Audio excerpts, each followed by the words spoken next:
Bonjour, bienvenue dans un nouveau podcast. Que mangeons-nous aujourd'hui?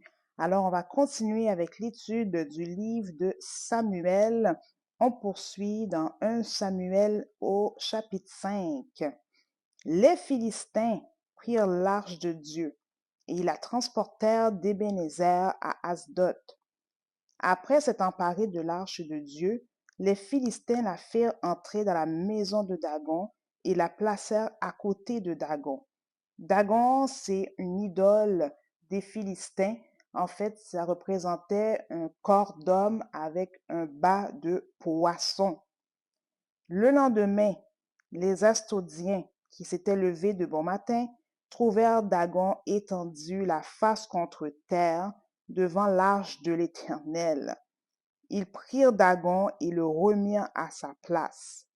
Le lendemain encore, s'étant levés de bon matin, ils trouvèrent Dagon étendu la face contre terre devant l'arche de l'Éternel. La tête de Dagon et ses deux mains étaient abattues sur le seuil, et il ne lui restait que le tronc. C'est pourquoi jusqu'à ce jour, les prêtres de Dagon et tous ceux qui entrent dans la maison de Dagon à Asdod ne marchent point sur le seuil.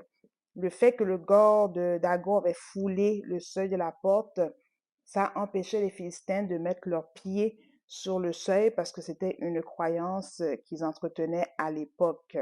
Ceci dit, on voit ici que malgré que Dieu a permis que l'arche de l'Alliance soit prise afin de montrer aux Israélites qu'il y avait de la désobéissance, malgré tout, on voit que Dieu ne partage pas sa gloire avec personne.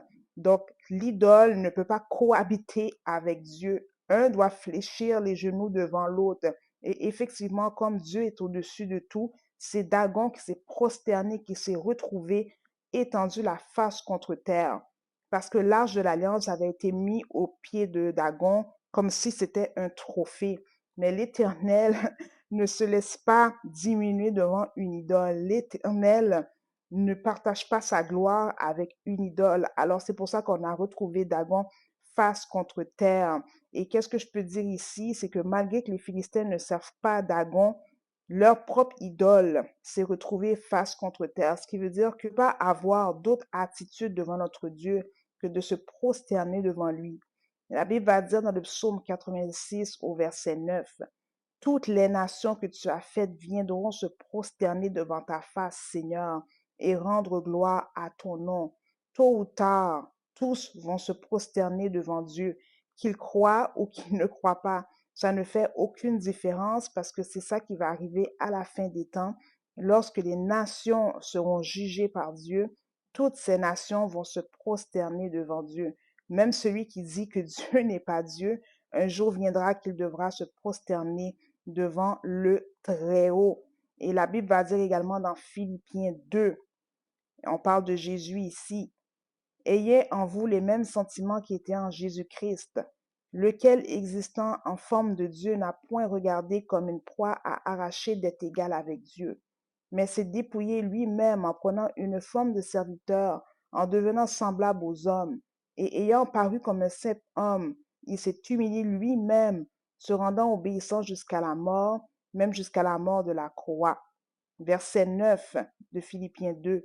C'est pourquoi aussi Dieu l'a souverainement élevé et lui a donné le nom qui est au-dessus de tout nom, afin qu'au nom de Jésus, tout genou fléchisse dans les cieux, sur la terre et sous la terre, et que toute langue confesse que Jésus-Christ est Seigneur à la gloire du Père.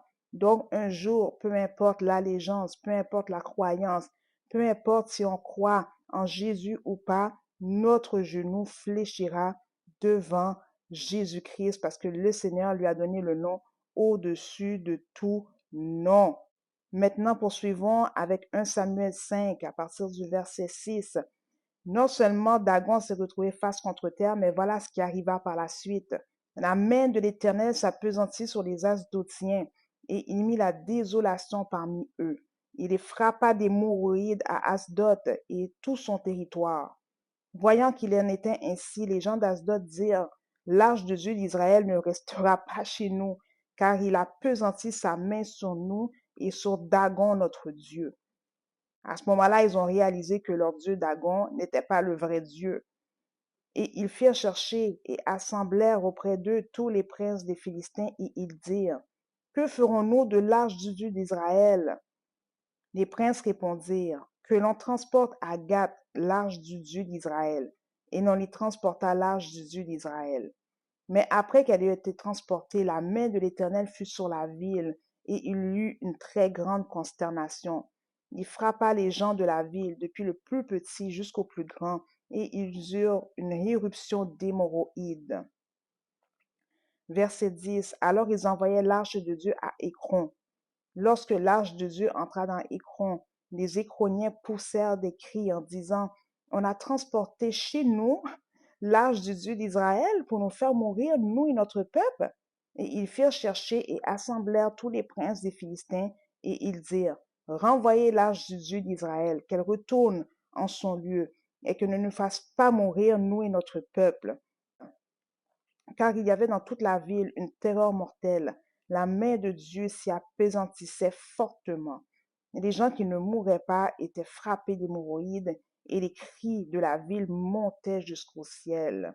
Donc, voici l'erreur commise par les Philistins d'avoir pris l'arche du Dieu d'Israël, de l'avoir amenée dans leur territoire et de faire payer les conséquences au peuple. Et on a vu aussi que l'arche s'est promenée parce que partout où l'arche passait, il y avait des conséquences. Alors, on ne peut pas prendre Dieu comme si c'était rien. C'était une erreur de rigoler avec l'arche de Dieu, même si Dieu avait permis la prise de l'arche. Dieu a affermi son autorité auprès des autres peuples. Alors, ce qui m'est fait au podcast pour aujourd'hui. Alors, on se revoit dans un prochain podcast de 1 Samuel 6 pour voir encore une fois qu'est-ce qui se passe avec l'arche. Alors que l'Éternel vous bénisse. Au revoir.